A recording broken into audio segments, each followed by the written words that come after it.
माननीय राष्ट्रपति जी, Yang Mulia Presiden उपराष्ट्रपति Republik जी, Indonesia, माननीय राष्ट्रपति Yang जी, Mulia उपराष्ट्रपति जी, माननीय स्पीकर्स, पार्लियामेंट के सम्मानित सदस्य, एक्सेलेंसीज, इंडोनेशिया के मेरे प्रिय भाइयों और बहनों, आप सबको नमस्कार। सलामत सियाम।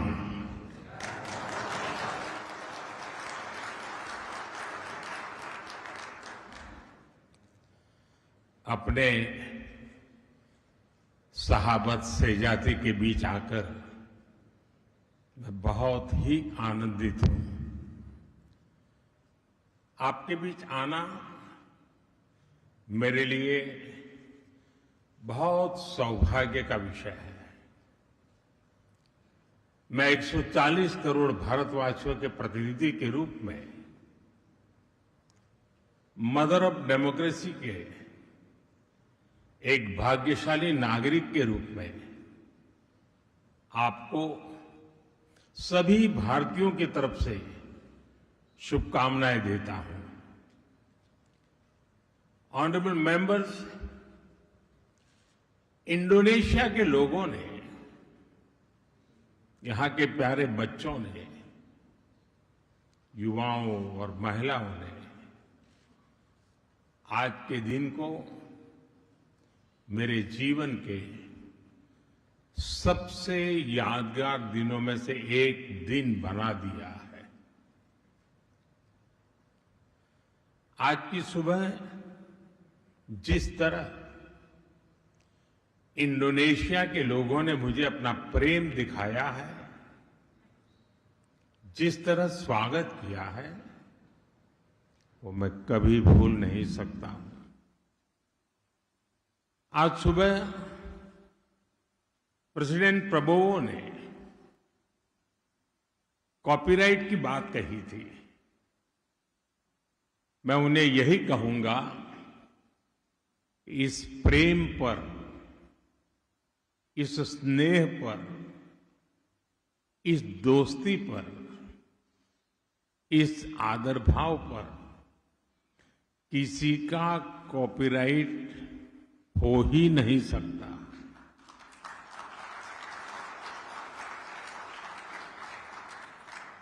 प्रेसिडेंट प्रबोवो से मेरी मित्रता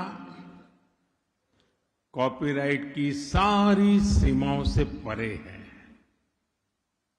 साथियों, आज सुबह मुझे इंडोनेशिया का सर्वोच्च सम्मान पाने का भी सौभाग्य मिला। मैं कोटि कोटि भारतीयों के प्रति इंडोनेशिया के लोगों के स्नेह को हृदय से, नम्रता से स्वीकार करता हूं। ये सम्मान हम दोनों देशों की डेमोक्रेटिक वैल्यूज का है, साझी विरासत का है और दोनों देशों के मजबूत होते रिश्तों का है। मैं आप सभी साथियों का, प्रेसिडेंट प्रबोवो जी का, इंडोनेशिया की सरकार और यहां की जनता का हृदय से आभार व्यक्त करता हूं। ऑनरेबल मेंबर्स, आज भारत और इंडोनेशिया इतिहास के एक अहम पड़ाव पर एक साथ खड़े हैं। इस सदी का पहला क्वार्टर बीत चुका है और अब आने वाले 25 वर्ष हम दोनों देशों के लिए बहुत महत्वपूर्ण है। आज इंडोनेशिया की इस महान धरती पर मैं आपके समक्ष दोनों देशों के साझा विकास का विश्वास लेकर के आया हूं। मैं ये संकल्प लेकर आया हूं कि भारत और इंडोनेशिया मिलकर पूरी मानवता को एक नई ऊर्जा से भर दे सकते हैं। जब भारत के 140 करोड़ नागरिक, इंडोनेशिया के 29 करोड़ नागरिक साझा प्रयासों से मिलकर आगे बढ़ेंगे तो दुनिया एक नया इतिहास रचते हुए देखेगी। भारत दुनिया का वो देश है जो विस्तारवाद नहीं, विकासवाद की नीति पर चलता है और इसलिए हम भारत में कहते हैं सबका साथ, सबका विकास। Together with all, development for all. आज मैं यही मंत्र, यही भावना लेकर इंडोनेशिया के आप सभी सांसद सदस्यों के बीच आया हूं। ऑनरेबल मेंबर्स, हमारी राजधानियां भले ही हजारों किलोमीटर दूर हो, लेकिन समुद्र में हमारे बीच केवल 150 किलोमीटर की ही दूरी है। दूसरे देशों में समुद्र भले ही सीमाओं और दूरियों का कारण रहा हो, लेकिन भारत और इंडोनेशिया के बीच समुद्र दूरी का प्रतीक नहीं रहा। समुद्र हमारे बीच एक सेतु है। ये हमारे साझा भविष्य का केंद्र है। इंडिया, इंडोनेशिया और इंडियन ओशन, ये नाम हमारे आपसी जुड़ाव की गवाही देते हैं। हजारों वर्षों तक हमारे पोर्ट्स दुनिया को जोड़ते रहे। हमारे जहाज व्यापार और संस्कृति को दूर दूर तक लेकर गए। हमारे पास समुद्र से जुड़ी भविष्य की अनेक संभावनाएं हैं। इसलिए मैं आज समुद्र की इसी विशालता को आधार बनाकर आपसे भारत इंडोनेशिया के संबंधों को नई ऊंचाई देने का आग्रह करूंगा।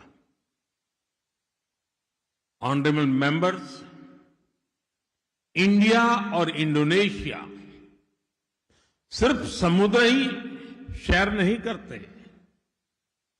हमारी हिस्ट्री भी शेयर्ड है। हमारा संबंध रामायण और महाभारत की विरासत है। हमारा संबंध सदियों पहले नालंदा के ज्ञान से है। हमारा संबंध वायांग, नृत्य और संगीत से है। हम बोरोबुदुर और प्रभानम जैसी अद्भुत स्मारकों के जरिए जुड़े हैं। हम इंडोनेशिया के राष्ट्रीय प्रतीक गरुड़ा से जुड़े हैं। हम बाली यात्रा के उत्सव और उसके उल्लास से जुड़े हैं। और जब हम स्वाद की बात करते हैं तो क्रुपुक और पापड़ में कौन ज्यादा क्रंची है, ये कहना कठिन हो जाता है। लेकिन ये बात तो तय है, मसाला और बुम्बू दोनों हमारे जीवन में फ्लेवर लाते हैं।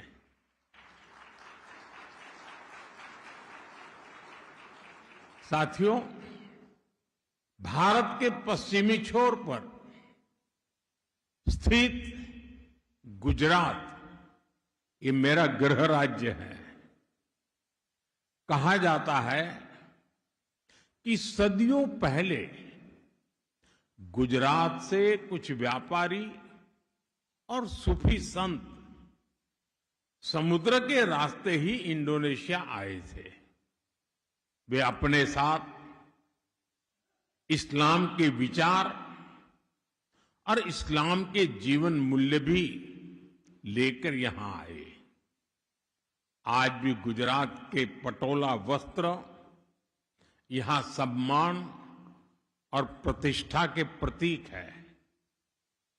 आज भी इंडोनेशिया की बाटिक कला में उनकी छाप दिखाई देती है और इसलिए ही राष्ट्रपति सुकर्णो ने भी कहा था, इंडोनेशिया और भारत के लोग रक्त और संस्कृति के संबंधों से जुड़े हैं।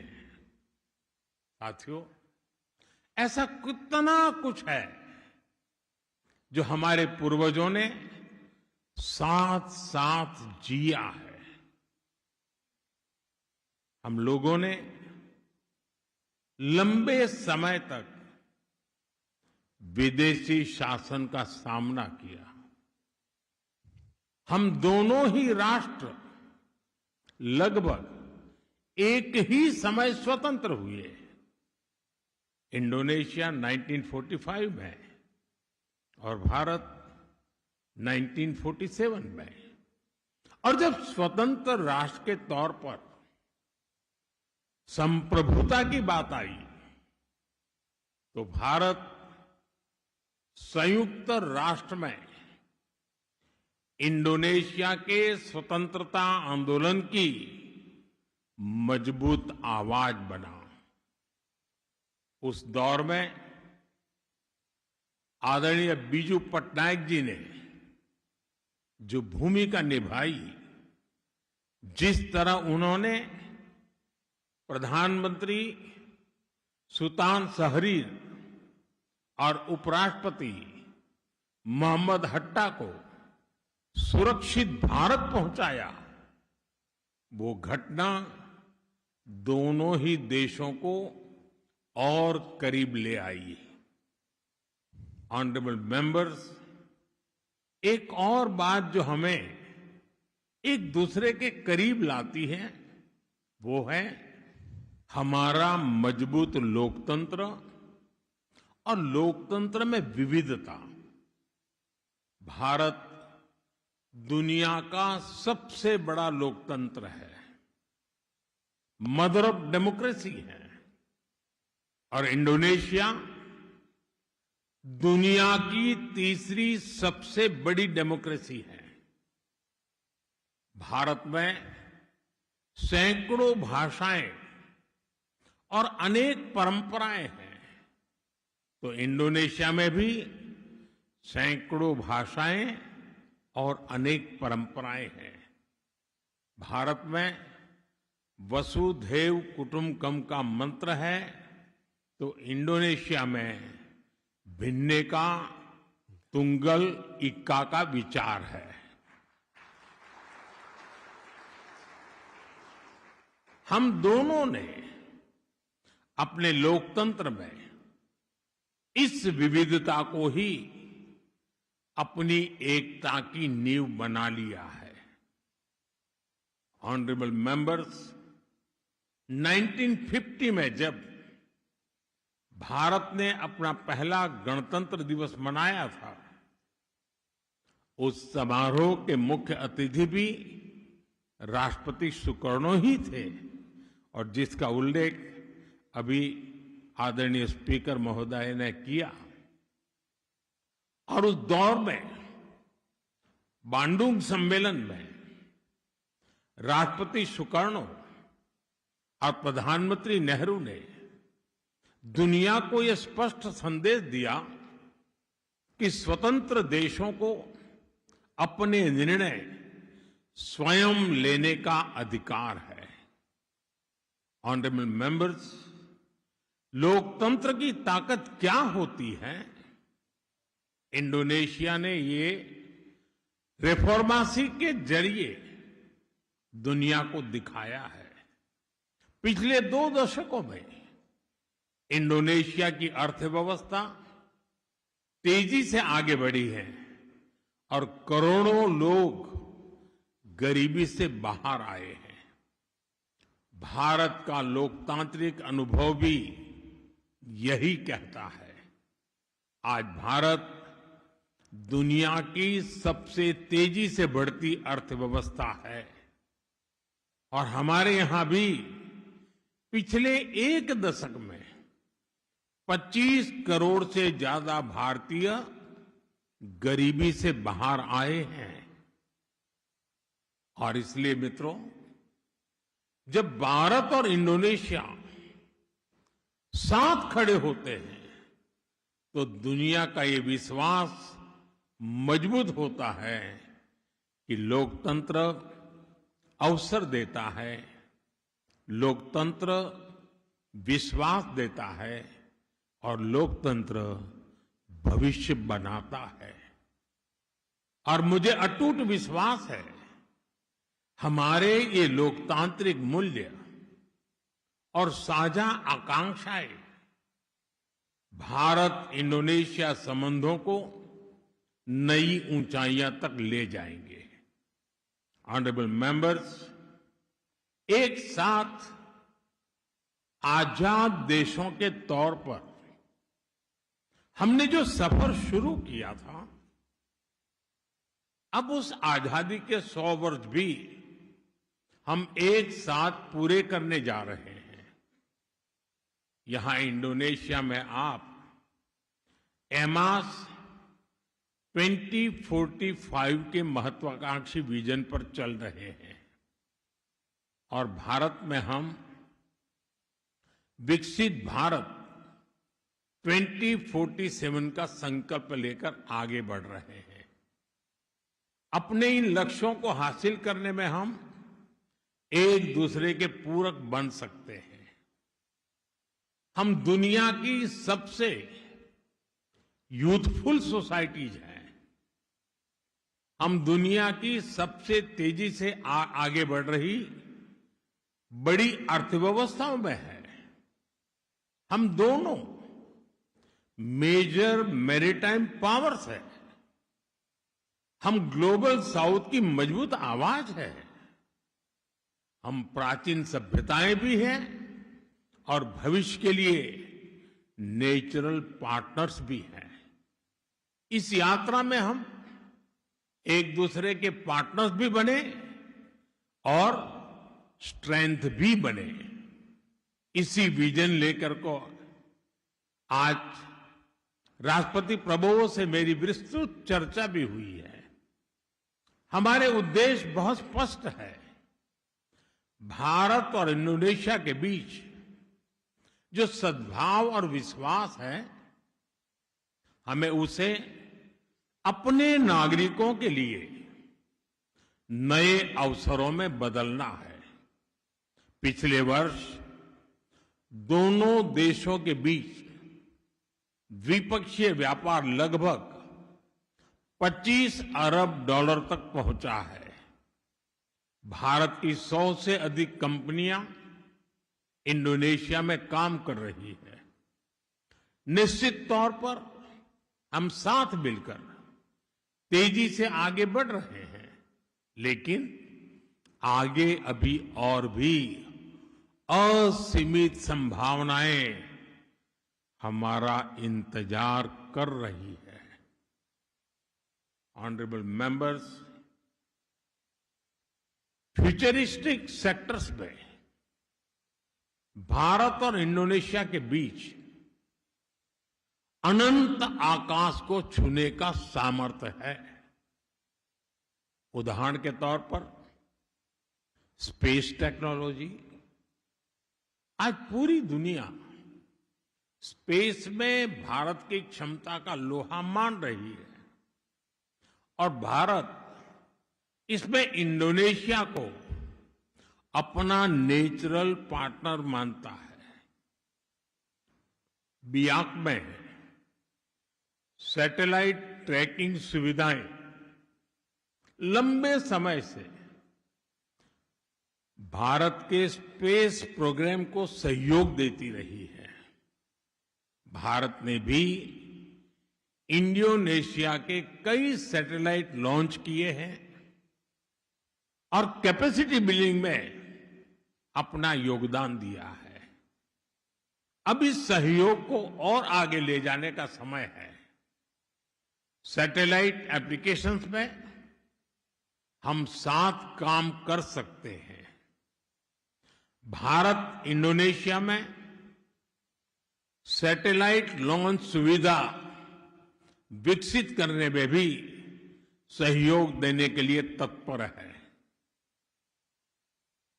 साथियों, हमारी समृद्ध समुद्री विरासत को सहेजने के लिए हम 5000 साल पुराने पोर्ट सिटी लोथल में नेशनल मैरीटाइम हेरिटेज कॉम्प्लेक्स बना रहे हैं।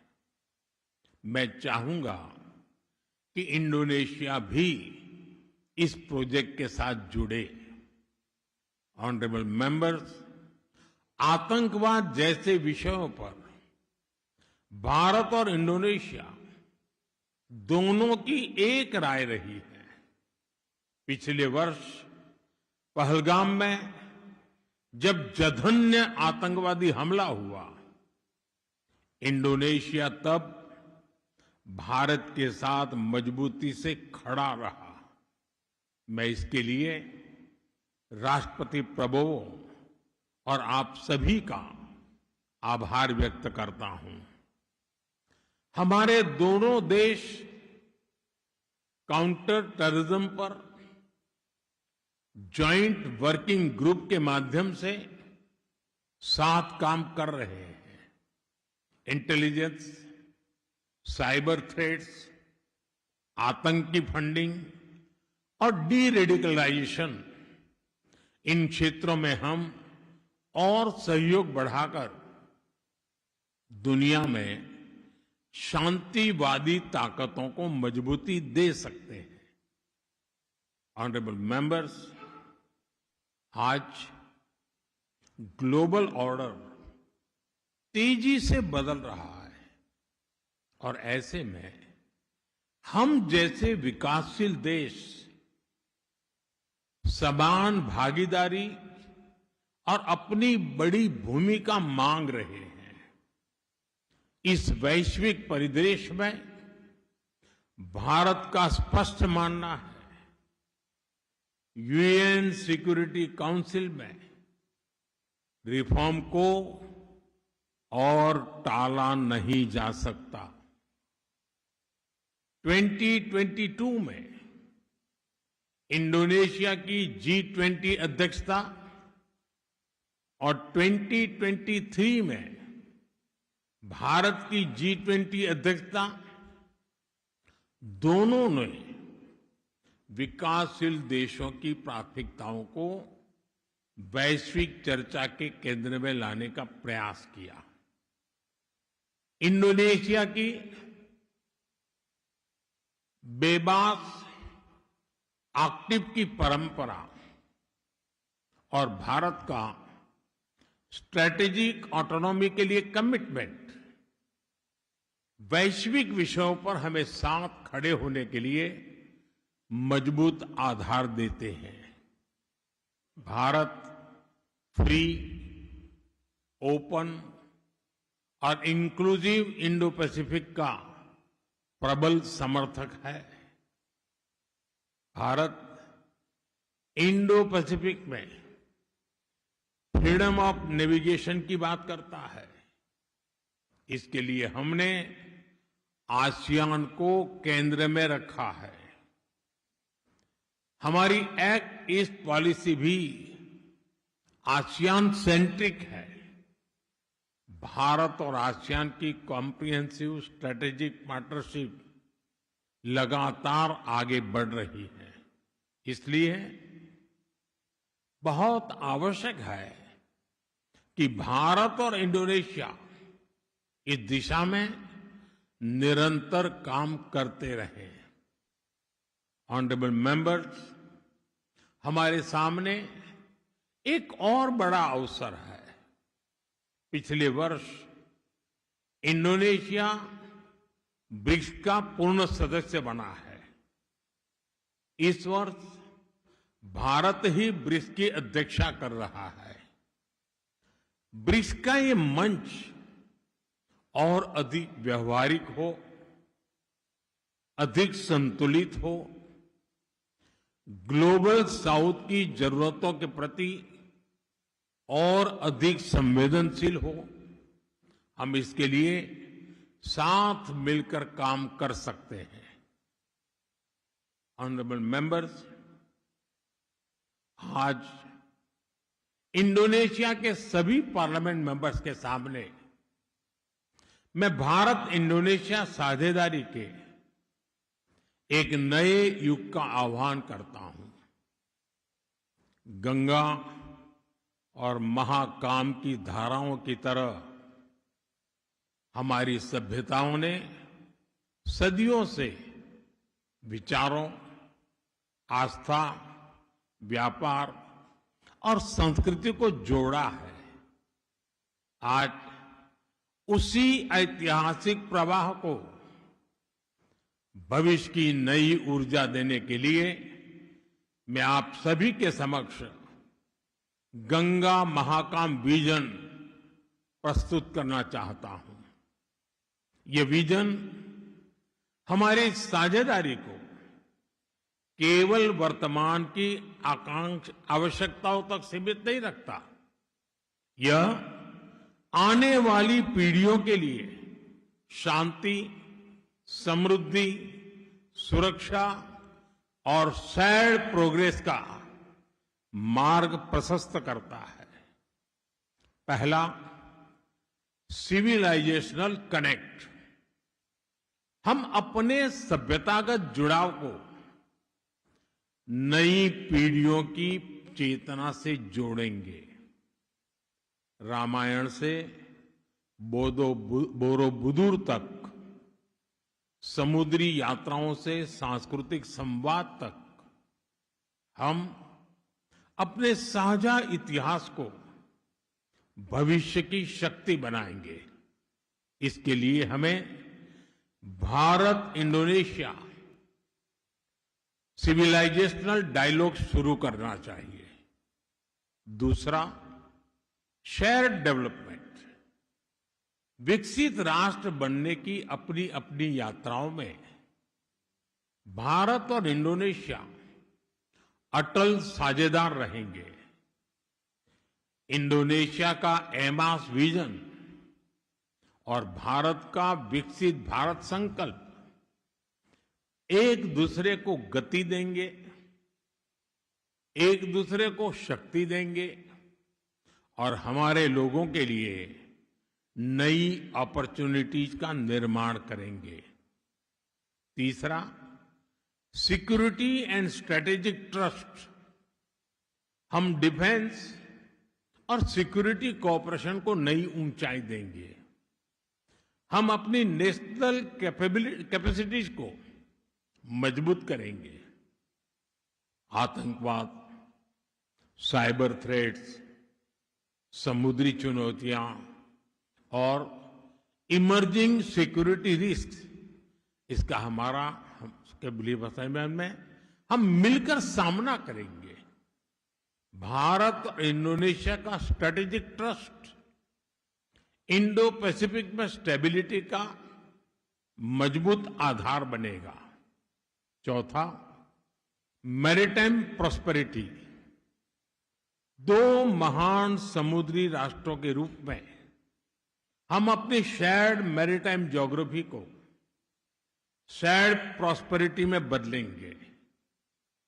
साबांग से ग्रेट निकोबार तक, मलक्का गेटवे से इंडो पैसिफिक तक हम connectivity, logistics, blue economy, maritime security और ट्रेड रेजिलियंस में नए अवसर पैदा करेंगे।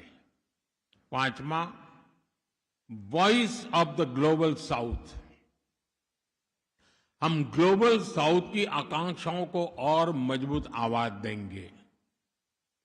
हम ऐसे वर्ल्ड ऑर्डर के लिए काम करेंगे जहां डेवलपमेंट इंक्लूसिव हो, टेक्नोलॉजी एक्सेसिबल हो और ग्लोबल गवर्नेंस अधिक न्यायपूर्ण और रिप्रेजेंटेटिव हो। साथियों, भारत और इंडोनेशिया मिलकर मानवता के 5वें हिस्से का प्रतिनिधित्व करते हैं। हमारी साझेदारी केवल दो देशों का संबंध नहीं है, यह इंडो पैसिफिक की स्टेबिलिटी, ग्लोबल साउथ की शक्ति और विश्व के शेयर्ड फ्यूचर में विश्वास का संकल्प है। आइए अपनी ऐतिहासिक मित्रता को नए दौर में ले जाएं। आइए गंगा महाकम विजन को मिलकर साकार करें। ऑनरेबल मेंबर्स, भारत में तुलसीदास जी ने लिखा था, जाने बिनु न होई प्रतीत, जाने बिनु न होई प्रतीति, बिनु प्रतीति होई नहीं प्रीति। यानी जब तक लोग एक दूसरे को जानेंगे नहीं, तब तक उनके बीच अपनापन नहीं बढ़ेगा। मुझे बताया गया है कि इंडोनेशिया में एक कहावत है और इसका अर्थ भी यही है, ताक केनाल माका ताक सायांग।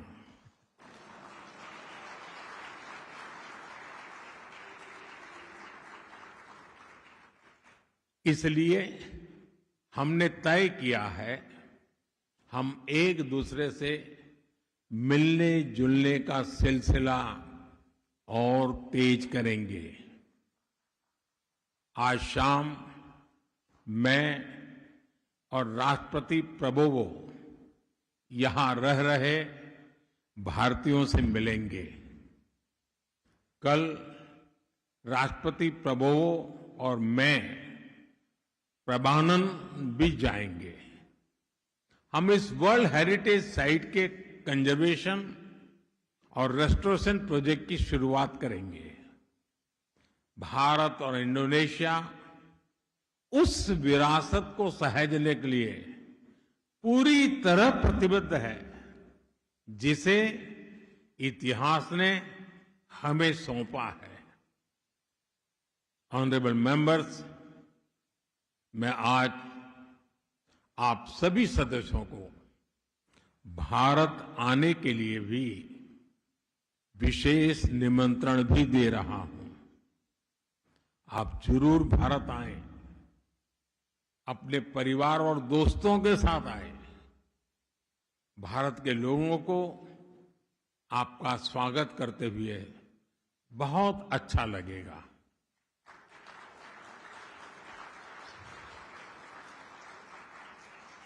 मुझे विश्वास है हम मित्रा सेलामान्या पार्टनर फॉर एवर बनकर काम करेंगे। हम मिलकर भारत और इंडोनेशिया के लोगों के लिए साझा समृद्धि का भविष्य बनाएंगे। इन्हीं शब्दों के साथ मैं अपनी बात समाप्त करता हूं। दीर्घायु इंडोनेशिया।